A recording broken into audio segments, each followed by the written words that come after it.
विद्यार्थियों, आज हम लोग समरूप त्रिभुज के संबंध में कुछ सवाल का अध्ययन करेंगे। प्रायः ये सवाल कक्षा 10 की परीक्षा में गणित में पूछा जाता है। इसे पहले प्रकार का सवाल है, दो समरूप त्रिभुजों की भुजाएं 4:9 के अनुपात में हैं। इनके क्षेत्रफलों का अनुपात क्या होगा? तो जैसे दो समरूप त्रिभुज हैं, हम चित्र में दिखा रहे हैं। त्रिभुज ए बी सी और दूसरा त्रिभुज है डी ई एफ। ये दोनों त्रिभुज ए बी सी, त्रिभुज डी ई एफ, ये दोनों समरूप त्रिभुज हैं। समरूप त्रिभुज, तो इसका सूत्र होता है कि पहले त्रिभुज का क्षेत्रफल बटा दूसरे त्रिभुज का क्षेत्रफल बराबर पहले त्रिभुज की संगत भुजा का वर्ग बटा दूसरे त्रिभुज की संगत भुजा का वर्ग। अब आइए संगत भुजाएं हम देखते हैं कौन कौन सी हैं। जैसे देखिए, त्रिभुज ए बी सी और त्रिभुज डी ई एफ, ये दोनों त्रिभुज समरूप हैं। तो ए बी की संगत भुजा होगी डी ई, बी सी की संगत भुजा होगी ई एफ और ए सी की संगत भुजा होगी डी एफ। तो ये सूत्र है, पहले त्रिभुज का क्षेत्रफल बटा दूसरे त्रिभुज का क्षेत्रफल बराबर पहले त्रिभुज की भुजा का वर्ग बटा दूसरे त्रिभुज की भुजा का वर्ग। अब भुजाओं का अनुपात है 4:9। इसका मतलब पहले त्रिभुज की भुजा 4, तो 4 का वर्ग, क्योंकि भुजा का वर्ग, बटा दूसरे त्रिभुज की भुजा है 9, 9 का वर्ग। तो 4 का वर्ग 4 चौक 16, 9 का वर्ग 9 9 81।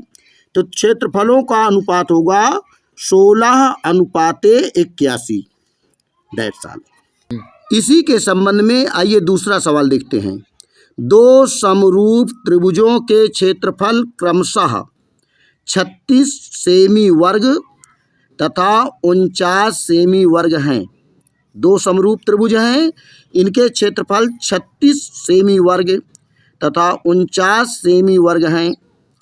यदि पहले त्रिभुज का आधार 4.5 सेमी हो तो दूसरे त्रिभुज का आधार ज्ञात करो। अब आइए हम चित्र देखते हैं। त्रिभुज ए बी सी और त्रिभुज डी ई एफ, ये दोनों समरूप त्रिभुज हैं। तो त्रिभुज ए बी सी का आधार क्या होगा? B C. D E F का आधार होगा ई एफ। सूत्र जिसे मालूम है, हमको क्या करना है, उनके क्षेत्रफल दिए गए हैं 36 सेमी वर्ग और 49 सेमी वर्ग। पहले त्रिभुज का आधार दिया है, हमको दूसरे त्रिभुज का आधार ज्ञात करना है। तो मान लेते हैं, माना दूसरे त्रिभुज का आधार या दूसरे त्रिभुज की भुजा, आधार भुजा बराबर x सेमी। ये आधार भुजा, माना दूसरे त्रिभुज की आधार भुजा बराबर x सेमी। सूत्र वही है, पहले त्रिभुज का क्षेत्रफल बटा दूसरे त्रिभुज का क्षेत्रफल बराबर पहले त्रिभुज की आधार भुजा बटा दूसरे त्रिभुज की आधार भुजा का वर्ग। पहले त्रिभुज का क्षेत्रफल बटा दूसरे त्रिभुज का क्षेत्रफल बराबर पहले त्रिभुज के आधार भुजा का वर्ग बटा दूसरे त्रिभुज की आधार भुजा का वर्ग। जैसा कि आप देख रहे हैं, क्षेत्रफल है 36 वर्ग सेमी और 49 वर्ग सेमी। तो पहले त्रिभुज का क्षेत्रफल 36 बटा दूसरे त्रिभुज का 49 बराबर पहले त्रिभुज का आधार 4.5 का वर्ग बटा दूसरा त्रिभुज का आधार हमने माना था यक्ष का वर्ग। इसको हम 36 को लिख सकते हैं 6 का वर्ग। 49 का वर्गमूल आया 7, 7 का वर्ग। 36 का वर्गमूल आया 6 हुआ, 6 का वर्ग 6 छंग 36। इसी तरह 49 7 का वर्ग लिख देंगे बराबर 4.5 का वर्ग बटा यक्ष का वर्ग। क्योंकि सभी में वर्ग हैं, इसलिए अगर हम दोनों पक्षों का वर्गमूल लेते हैं तो ये वर्ग से वर्ग कट जाएंगे। तो ये हो जाएगा 6/7 दोनों पक्षों का वर्गमूल लेने पर। ये वर्ग से वर्ग सब कट जाएंगे, तो 6/7 बराबर 4.5 बटा यक्स। इसको जो हम तिर्यक गुणा करेंगे तो यक्स का मान हो जाएगा 4.5 गुणे 7 बटा 6। ये गुणे 6 जो है बटे 6 में हो जाएगा। तो 4.5 को हम 7 से गुणा करेंगे, 31.5 बटा 6। अब इसको हम भाग देंगे तो 5.25 semi. This is your answer. बोलो। इसी संबंध में आइए तीसरे प्रकार का देखते हैं प्रश्न। जैसे दो समरूप त्रिभुजों की ऊंचाइयां क्रमशः 8 सेमी तथा 10 सेमी हैं। यदि पहले त्रिभुज का क्षेत्रफल 18 सेमी हो तो दूसरे त्रिभुज का क्षेत्रफल ज्ञात करो। अब आइए देखते हैं, दो समरूप त्रिभुज हैं ए बी सी और त्रिभुज डी ई एफ।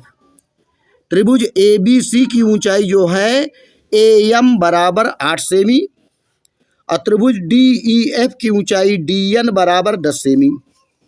सूत्र वही है जैसे कि हमने बताया था कि त्रिभुजों के क्षेत्रफल का अनुपात उनके संगत भुजाओं के वर्गों के अनुपात के बराबर होता है।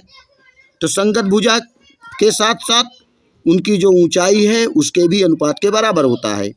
पहले त्रिभुज का क्षेत्रफल 18 है, दूसरे त्रिभुज का क्षेत्रफल हमने यक्स मान लिया है।